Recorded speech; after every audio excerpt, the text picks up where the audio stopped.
Good afternoon. On Friday morning, I attended the memorial service of Justice Ruth Bader Ginsburg in the United States Capitol. She was the first woman in our history to lie in state. I sat a few feet away from her flag-draped casket to pay my respects. And it was somber, and it was personal. And it was an extraordinary moment for me, as I'm sure it was for you and millions of Americans and people around the world who felt a connection with the great RBG. It was sad because we lost a giant, not only of the court, but of American life. It was a celebration. Few people in our history have done more to change the lives of the American people than Ruth Bader Ginsburg did as a lawyer, an advocate, and a Supreme Court justice. And it was an inspiration and a call to each of us, for each of us to be better, to stay in the fight, and stay committed to what motivated Justice Ginsburg the most. That phrase etched in the marble of the United States Supreme Court, equal justice under law. Justice Ginsburg came to her view of the law not from a textbook, but from life, her own life.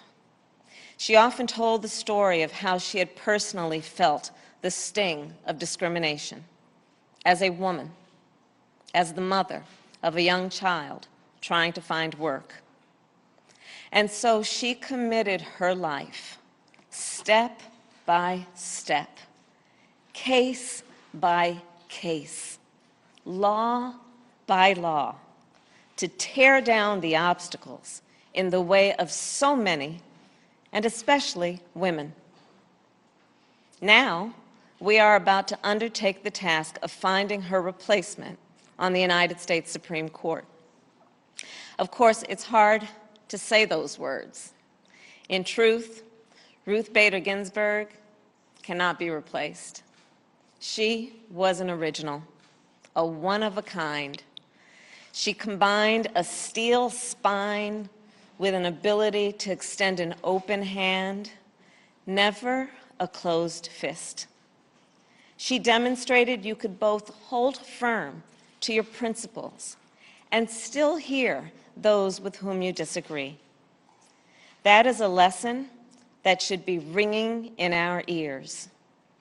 But it looks like this president and his party are not interested in hearing any of the lessons from Justice Ginsburg. Already the president and his party have chosen to ignore Justice Ginsburg's final wish to hold off the nomination to replace her until after the next president is chosen. A wish, by the way, shared by the American people. And look, it's not complicated.